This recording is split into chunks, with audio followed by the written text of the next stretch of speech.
Do you waste precious learning time in your political science lecture hall instant messaging the person sitting 2 seats away from you? Is your Facebook status changed more times a day than you eat? While taking a picture, whether at a party or alone, does the question, "I wonder if this is default worthy," cross your mind? If you answered yes to any of the above questions, then you are probably a victim of the all-consuming Facebook frenzy. Social networking has both positive and negative qualities, of course, but its distractive features tend to absorb users into a virtual reality filled with nonsensical quizzes, faux agrarianism, photoshopping exploits, and more games than Chuck E. Cheese. Although the vast majority of Facebook members actively sign up as a step to find or keep contact with former friends and family members, does being an obscene fanatic lead to a different interpretive belief? Many people at face value are not always what they appear when the lights go out and the makeup is washed away, and Facebook certainly blurs the lines of reality. This blur raises an argument pertaining to the integrity of social networking sites and their users. Does their original goal of connecting individuals across the world still hold fast, or is the goal to mask one's identity with a glitzy cyberspace shield? An analytical approach to the phenomenon of Facebook explores a hazy sense of realism in today's world and proves that reality is relative. As a college freshman at a large university, I find Facebook an essential, not simply casual, communication tool. Long gone are the days of physical contact and face-to-face meetings. Now, with a few steps to the nearest computer and the simple clicks of my username and password, I can find nearly every member of the University of Georgia student body through my Facebook account. Rather than calling my psychology partner for a meeting, I find it both faster and easier to relay our homework assignment via instant messaging, and why I attend class with an entire Facebook group is dedicated to posting the latest lecture notes for all to see. Although many educators view social networking as a means of wreaking havoc on the educational system, Heather Rogers Haverback, a professor at Towson University, sees differently. After overhearing her students' positive outcomes by creating a Facebook group to connect to other students and help one another learn, Haverback now claims, "I knew it was time to use Facebook and wedge ourselves into the 21st century learning environment."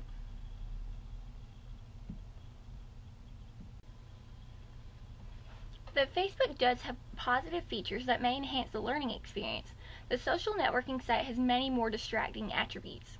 Just one casual glance in a 300-person lecture hall that permits laptops will prove the site's interference. Nearly every attending student has his Facebook account pulled onto the computer screen, and few actually pay attention to the lecture. Consequently, this noticeably large disruption in and out of the classroom has made its way to the local front. An article in the Red and Black recently stated, "You are sacrificing quality time with friends, part of what makes college life so enjoyable, for watered-down pseudo social communication." Rather than befriend individuals face-to-face, whether in or out of the classroom, people prefer the Facebook meeting trend of searching through the member database. We forget that this current socializing method is a long cry from the site's beginnings. Facebook's original purpose was to keep former college friends in touch with one another as they embarked on new challenges. Mark Zuckerberg created his brainchild in February 2004 with the intent of keeping Harvard alumni connected. The objective 5 years later, however, is not only to connect, but to give a good impression while doing so. This new purpose is blatant. While staggering statistics showing that Facebook is the 6th most visited website in the United States for users who spend a minimum of 20 minutes a day partaking in various social activity, and where Facebook was originally only offered to college students and alumni with valid college email accounts, the user demographic has shifted drastically in the past 5 years. Consider it a mind-numbing distraction to lure people away from their daily chores. Facebook now affects not only college students, but also adults in the work field. Indeed, more than half of Facebook users are no longer in college, while users 25 and older are now the fastest growing demographic for the social networking site. Putting off work duties in favor of playing online also indicates how apparent social peer pressure is today, particularly for older individuals, and the user's online conduct illustrates the all-important desire to feel important.